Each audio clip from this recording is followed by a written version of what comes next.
I'm Robin Castleman, and I'm back with Kevin Shannon from the Bryant Law Center, and we've been fielding your questions. So I've got some more. Kevin, you ready to keep going? I'm ready. All right. Our next caller says, our family was involved in a wreck caused by a tire blowout. We think the tire may have been defective. What steps should we take? Anytime you have a claim that might involve a dangerous or defective product, the first thing you want to do is make sure you retain custody or control of that potentially dangerous or defective product. So here you've got an automobile. The automobile probably has an electronic data recorder. Some people call that a black box. That EDR could store information that could tell people exactly what happened, when it happened, speeds, braking, things like that. So you want to make sure you've got control of the vehicle. More importantly, or at least as importantly, you want to make sure you don't let that tire go anywhere. There may be some of the tire that's left on the wheel that's on the car. You want to make sure that you preserve that.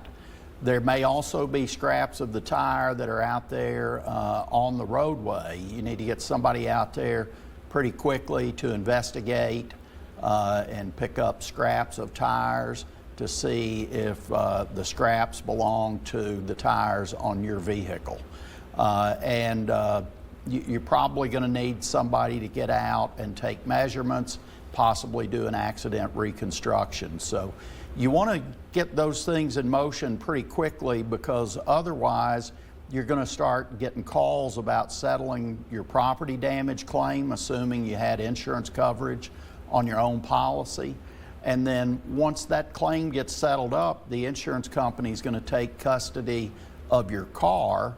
They're going to own your car, and then it may be findable, but it may not be findable by the time you have somebody to investigate. So those are things you want to get on pretty quickly when you think you may have been injured by a dangerous or defective product. In this case, a tire, but really those points go for just about all products. And that's things we probably wouldn't think of, and that's why we need to call you guys. Well, most people don't think of them, and they've been injured. They've got other things that are front and center, and they need money to go get a new car, so yeah. Yeah. Okay, our next caller says, how long do I have to file an injury claim after my accident? Let's see, that's going to depend on what kind of accident you have and where your accident happened, because every state will have its own version of the deadline or the statute of limitations. And so I'll give you, for example, in Kentucky, if it's an auto accident, you have about 2 years. If it's a slip and fall, you only have 1 year. A dog bite, you only have 1 year. So you got to move pretty quickly. Gotcha. Kevin, thank you so much for your guidance. We appreciate you. My pleasure. If you would like to revisit this segment of Legal Line, log on to WPSDLocal6.com and click Legal Line. Thank you, Robin and Kevin. And before we go, you still have the opportunity to give the gift of life and maybe save a little bit on your power bill. Paducah Power is partnering with the Red Cross for the Power for Patients blood drive. And what makes this blood drive special, any Paducah Power customer who donates gets a $20 credit on their next power bill.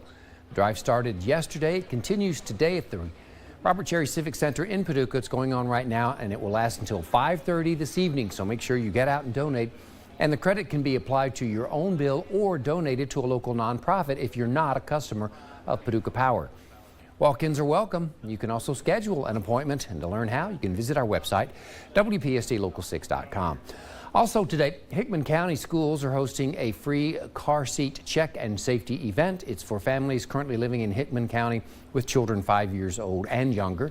The event's happening from 5 to 7 tonight at the Hickman County Memorial Library.